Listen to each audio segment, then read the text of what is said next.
2017 में जब मैं आया था तब क्या स्थिति थी? यहां पे भय था, दहशत था।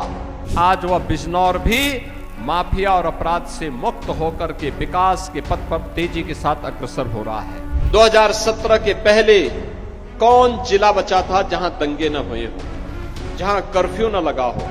मुजफ्फरनगर का दंगा हो, सहारनपुर का दंगा हो, मेरठ का दंगा हो, बुलंदशहर का दंगा हो।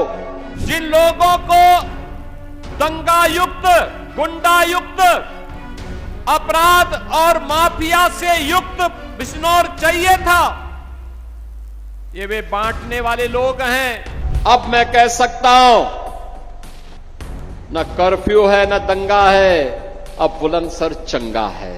पिछले कुछ दिनों से सीएम योगी लगातार पश्चिमी यूपी के तमाम इलाकों के दौरे पर हैं। योगी आदित्यनाथ पश्चिम यूपी को क्यों फोकस कर रहे हैं?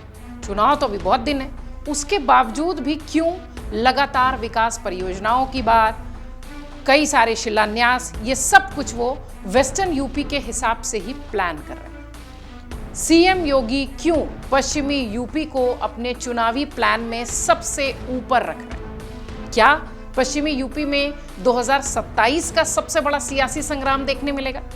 उत्तर प्रदेश की राजनीति में इन दिनों सबसे ज्यादा हलचल अगर कहीं दिखाई दे रही है तो वो वेस्टर्न यूपी है, पश्चिमी उत्तर प्रदेश। मुख्यमंत्री योगी आदित्यनाथ लगातार पश्चिमी यूपी के तमाम जिलों के दौरे पर हैं। सवाल यही उठ रहा कि आखिर ऐसी वजह क्या हुई कि सीएम योगी की इतनी सक्रियता वेस्टर्न यूपी में दिख रही है? क्या ये सिर्फ विकास परियोजनाओं का निरीक्षण है, शिलान्यास है, या फिर 2027 विधानसभा चुनाव की नई प्लानिंग? असल में पश्चिमी उत्तर प्रदेश सिर्फ भौगोलिक क्षेत्र नहीं है, उत्तर प्रदेश की सत्ता का प्रवेश द्वार आप कह सकते हैं। यहां की सीटें सरकार बनाने और सरकार की सीटों का गणित बिगाड़ने दोनों की ताकत रखती है। यही वजह है कि बीजेपी, समाजवादी पार्टी, राष्ट्रीय लोकदल, बहुजन समाज पार्टी, ये सब वेस्टर्न यूपी को लेकर अपनी रणनीति पूरी तरह से तेज कर चुकी है। इस बार समीकरण पहले जैसे नहीं है, पिछले चुनाव जैसे समीकरण नहीं दिखाई पड़ते। सबसे बड़ा बदलाव इस बार जो हुआ है वो जाट राजनीति में देखने मिला है। राष्ट्रीय लोकदल लगातार अपने संगठन को मजबूत करने में जुटा हुआ है। पार्टी में जाट नेताओं की नई खेप शामिल हो रही है।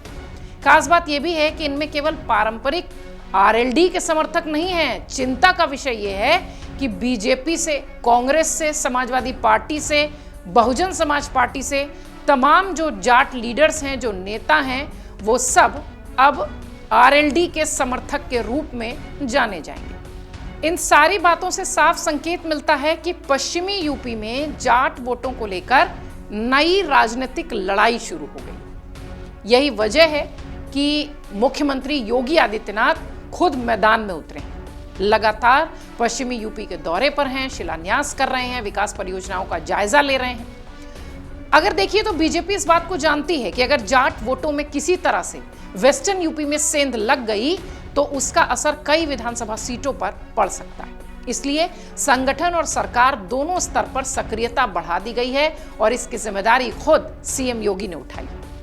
दूसरी ओर समाजवादी पार्टी भी कोई जोखिम लेने के मूड में नहीं है। पार्टी ने वेस्टर्न यूपी में पश्चिमी उत्तर प्रदेश के लिए चुनाव प्रभारी को घोषित कर दिया है। इसके साथ ही यह फैसला बीएसपी के खेमे में भी दिखा। समाजवादी पार्टी अब केवल चुनाव का इंतजार नहीं कर रही है बल्कि बूथ स्तर तक तैयारियां शुरू कर चुकी है। पार्टी की कोशिश इस बात की है कि पिछड़ा, मुस्लिम और किसान वोट बैंक एक बार फिर मजबूत तरीके से अपने साथ जोड़ा जाए। समाजवादी पार्टी को उम्मीद है कि पश्चिमी यूपी में किसान आंदोलन की पृष्ठभूमि, महंगाई, बेरोजगारी, कुछ स्थानीय मुद्दे, इन सब के सहारे वो बीजेपी को चुनौती दे सकती है।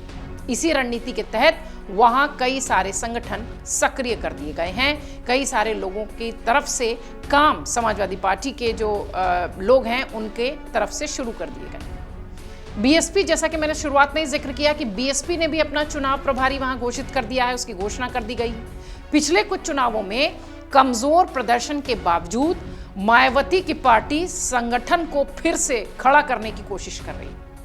बीएसपी की रणनीति दलित वोट बैंक को मजबूत बनाए रखने की है। इसके साथ साथ सर्व समाज तक पहुंचने की भी उनकी बड़ी चिंता है। यानी अगर देखिए तो पश्चिमी उत्तर प्रदेश में अब केवल बीजेपी और सपा की लड़ाई नहीं है, बल्कि आरएलडी और बसपा भी अपने अपने तरीके से चुनावी मैदान में उतरने की कोशिश कर रही है। इन सब के बीच बड़ा सवाल ये कि क्या वेस्टर्न यूपी, पश्चिमी यूपी में जातीय ध्रुवीकरण हावी हो रहा है? तो इसका जवाब राजनीतिक विश्लेषक हाँ में मानते हैं। राजनीतिक विश्लेषकों का मानना है कि अलग अलग दल लगातार अपनी पारंपरिक सामाजिक ताकत को मजबूत करने की कोशिश कर रहे हैं। कहीं जाटों की राजनीति दिख रही है, कहीं दलितों की राजनीति दिख रही है, कहीं पिछड़ों की बात हो रही है, कहीं मुस्लिम समीकरण की बात हो रही है। ये सब ये बताता है कि जातीय वैमनस्य बहुत तेजी से वेस्टर्न यूपी में, पश्चिमी उत्तर प्रदेश में फैल रहा है। ऐसे में चुनावी राजनीति का केंद्र एक बार फिर जातीय समीकरण ही बनता दिख रहा है। हालांकि यह भी सच है कि चुनाव केवल जाति के आधार पर नहीं होते हैं। विकास, कानून व्यवस्था, रोजगार, किसान, उद्योग, स्थानीय मुद्दे, ये सारे कुछ इस वक्त उत्तर प्रदेश में महत्वपूर्ण है और इसकी बढ़त खुद योगी आदित्यनाथ बनाए हुए हैं।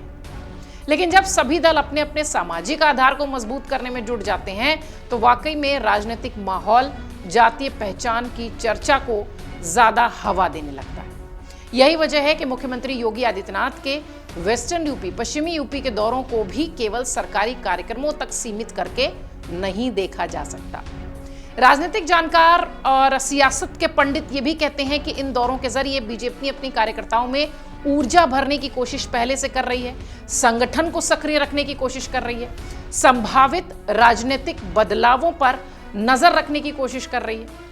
पश्चिमी उत्तर प्रदेश की राजनीति हमेशा से बहुस्तरीय रही है। अगर आप देखिए, यहाँ किसान आंदोलन का भी असर दिखता है, यहाँ धार्मिक ध्रुवीकरण का भी असर दिखता है, यहाँ जाति समीकरण का भी असर दिखता है।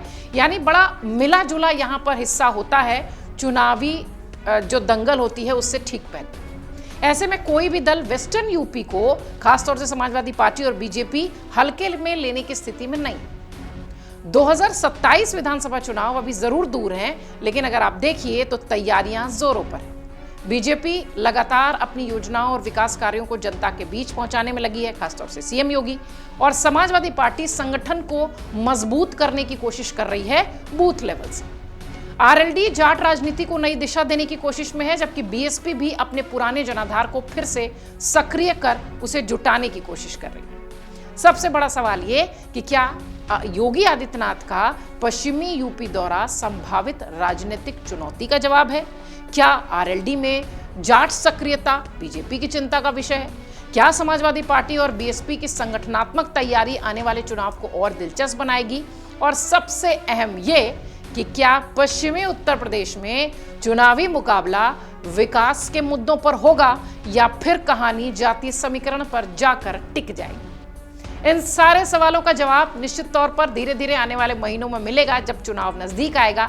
लेकिन इतना तो तय है कि पश्चिमी उत्तर प्रदेश एक बार फिर उत्तर प्रदेश की राजनीति का सबसे बड़ा रण क्षेत्र है और सभी पार्टियां इस पूरे इलाके की गंभीरता को समझती हैं और 2027 की दिशा तय करने के लिए महत्वपूर्ण प्लानिंग वेस्टर्न यूपी को लेकर सभी खेमे में हो रही है।